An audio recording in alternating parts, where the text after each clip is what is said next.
Hello, YouTube. It's me, John Avenger, once again, and welcome to Movies with Animals in the month. And this is a third movie in a trilogy of animated films from DreamWorks with dragons. Yeah, this is their animals in there, and there's also the sheep that are in the film as well. Loosely based on a book series of the same name by Cressida Cowell. This is the third one that came out in 2019, the end of the trilogy, and also a good note to end on.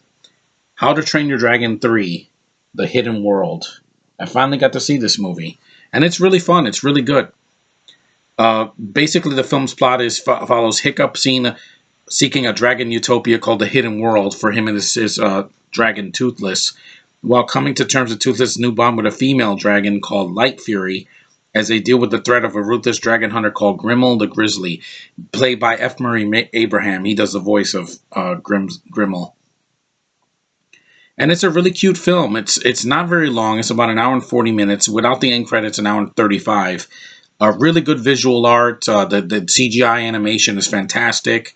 The voice acting is top notch stuff mostly, and except for Kit Harington, I don't like him as an actor. Jon Snow from Game of Thrones is not a good voice actor. Uh, the plot is very simple, basic. For a third movie, at the end that he's going to let Toothless go because he has to move on with his life. It's about growing up. There's two flashbacks in the movie with because they had to bring back Gerard Butler for a cameo because he died in the second movie, and the mom doesn't have much to do in this movie. Like in the second movie, they made a big deal about Kate Blanchett, them finding her in the second film, Valka, the rescue dragon, the dragon rescuer, and Hiccup's mother, but she's not in the film that much. She also looks like Black Widow because she has the red and blonde hair that she had from Endgame. They have the rest of the supporting cast that comes back. Craig Ferguson as Gobber the Belch. Jonah Hill as Snotlout. Christopher Mintz-Plasse as Fishlegs Ingerman. Kristen Wiig as Rough Nut, she does an unrecognizable voice, like oh yeah, she does that like that, and she sounds completely different than in the Despicable Me movies. David Tennant is Ivar, the Witless, a dragon trapper. Yeah, there's a bunch of people in the movie, and it's a well-made movie. It's got a lot of color, a lot of personality. It's not very funny though. Like how the Toy Story films and the Shrek films and other films are really funny, like the Lego Movie. This is like really not that funny. I mean, it's more serious in tone because it's trying to be like Game of Thrones, so it's not as uh, you know kiddie. I mean, there's a couple of butt jokes here and there, but it's a kids' film. What are you gonna do? And Rotten Tomatoes give it a 90%, of course, because they love the first two films.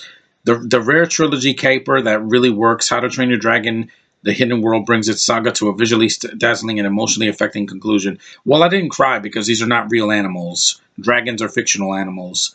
Uh, but I get the bond between Toothless and Hiccup. It's a good relationship in the film from the first one all the way to the end. And at the end, they do see each other again, older, where they have kids, and Hiccup has a beard, and he tells his kids about what he did when he was a dragon rider, and etc.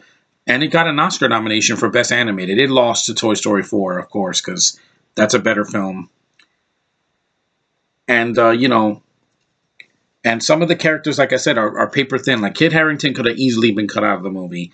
The villain is really menacing. I like his design, his accent. I have no idea what F. Murray Abraham's accent was because that was not a Scandinavian accent. He sounded like he was from Romania or like somewhere like that, like Hungary. It didn't sound like a Scandinavian accent. Uh, who else is in the film? I forgot to mention. The other dragons are cool designs. Some have horns, some have a lizard tail, some have a scorpion's tail. There's some others spit out a green, like Nickelodeon slime. It's not threatening. Like kids could watch this movie and have a great time. The romance is cute between Light Fury and Toothless. The him and his girlfriend. What was her name? Astrid. Yeah, they get married at the end. The problem with that scene is that there's no dialogue. It's just they tie the knot, and it's so fast that you don't even notice it. It's kind of like a blink and you miss it. That romance was kind of like a little bit rushed. But the rest of the movie is well done. If you've seen the first two films, this is a good way to cap this franchise. It didn't do three more films like the Ice Age movies. and it knew when to end. And it's a good trilogy of kids films. Not the best one, because Toy Story's hard to beat. I know it's a quadrilogy now, but um, it's better than a lot of other trilogies that came out in the 2010s, the rehash trilogy. But yeah, it's better than that because at least it has consistency from the first one all the way to the end. It's not like in this third one they kill half the characters off and then you know they kill the main character doesn't do anything. That would have sucked. And Jay Baruchel does a good job as Hiccup. His voice is nasally, and I wouldn't have it any other way.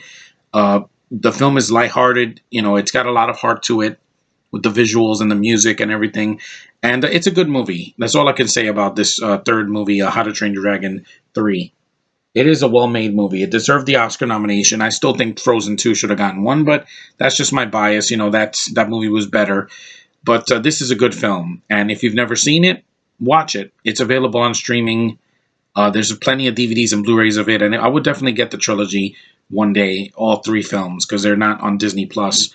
And the films still hold up, even 2 years later, 2.5 years later. The movie is still a joy to watch. And after so many bad films I saw on Netflix this year, and so on for kids, this is way better. And it doesn't have a stupid ending like The Mitchells did. So that's my thoughts on How to Train Your Dragon 3. It's a good movie. I liked it. So thanks for watching. Take care, and I will see you guys later.